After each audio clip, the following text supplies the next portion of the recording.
Hello my friends, I'm Coral, of course. Welcome back to my channel.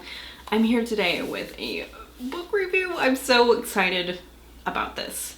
I got an email, I believe in March, from LaRocca. I've been saying his name wrong. I've been saying LaRocca like Zach de LaRocca from Rage Against the Machine, but it's LaRocca.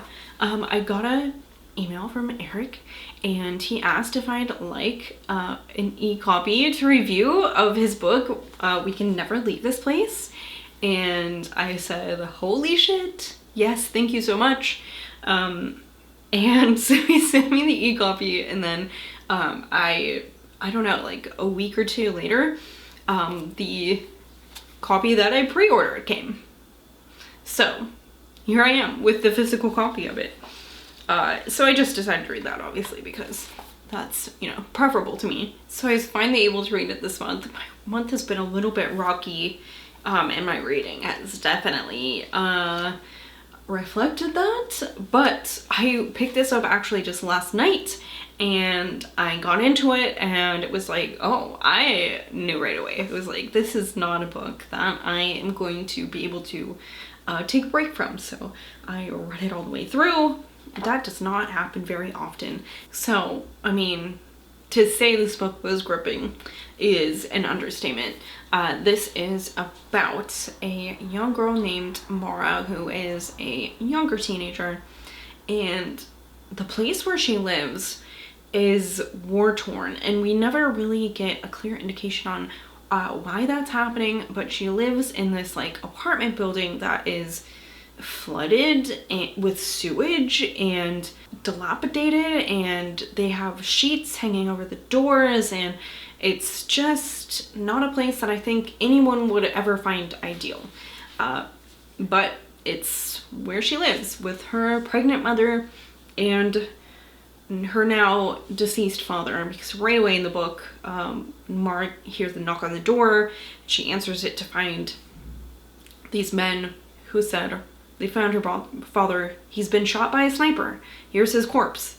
And she has to bring her father's corpse in. You can also tell almost immediately that Mara was much closer to her father than she was with her mother.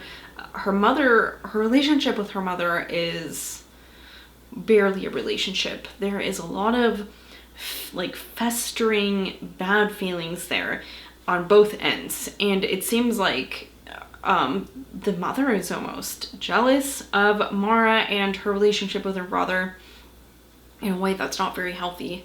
And, you know, Mara feels pulled to please her mother because deep down she loves her and wants to make her mom happy, but her mother seems very spiteful. So it's a lot of like tug of war between them throughout the whole book. So Mara's relationship with her mother isn't great, and now her father is dead.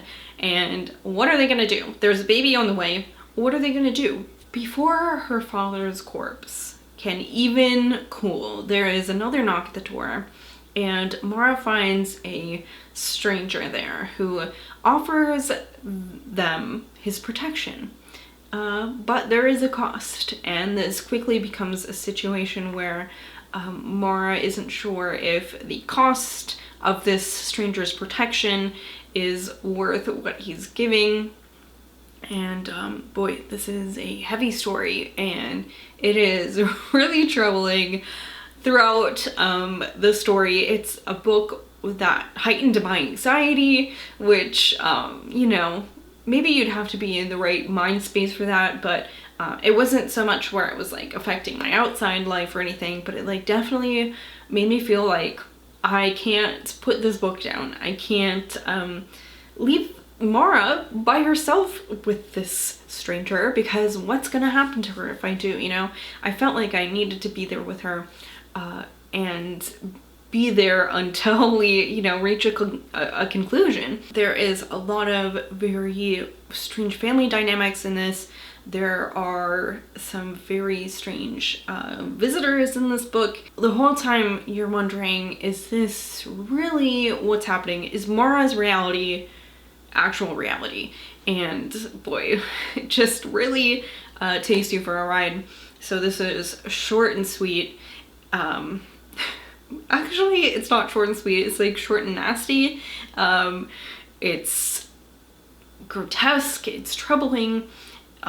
It made me worried for Mara. She is such a sweet person, you know, in this really troublesome set of circumstances. There are some really great antagonistic characters in here that you can't, it's like you don't love them, but you hate them so much you don't necessarily want to see anything happen to them because they're so dynamic. And boy, it just really threw me for a loop, I'll tell you that. There was a part at the end where I was like, what? I like had to read over it like 3 times. I was like, excuse me? So, great book. Honest review, obviously, but I am so tickled to be able to be offered a review copy, even though eventually I didn't even need it because my own copy came. But I'm hoping that, you know, you'll be able to watch this review and that I'll be able to convince you to try this out. If you haven't tried any of LaRocca's other works, I've read Things Have Gotten Worse Since We Last Spoke, and I've read The Strange Thing We Become, and they were both really excellent. So I'm so excited to have read this. And also, I mean, all 3 of them have been 5-star reads. I really think LaRocca has such a clear voice in his writing. And I think I've said this before probably, but he is one of those people who like Stephen King, and I think Kathy Koja is another person like that whose writing voice is just so clear that I think, you know, if I read enough of his stuff, I'd be able to pick his writing out of, you know, if there was a blind test, I could pick his writing out. And I think that takes a special kind of author. And there's lots of other authors who I love who don't have such a clear voice, but his writing is definitely his own style. And that's one of the things I love most about his work.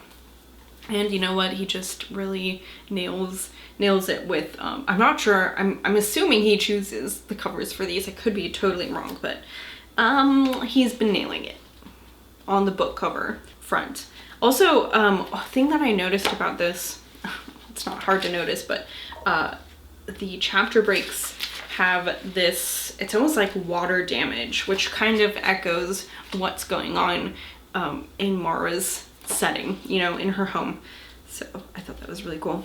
Anyways, that is We Can Never Leave This Place by Eric LaRocca. You can pre-order this from Journalstone. I believe the publication date says in June, however. I mean, my copy was sent to me much before that, so I'm not sure if that is some sort of anomaly. I mean, I don't really know, but anyways, it will for sure be out by June. But you can try, you know, ordering a copy now and seeing if it comes. Let me know, like I said, if I've convinced you to pick this up. Let me know what you thought about it if you've read it. And that's all I have for you. So thank you so much, Eric, for the review copy. And thank you everyone for watching. I will see you guys later. Goodbye.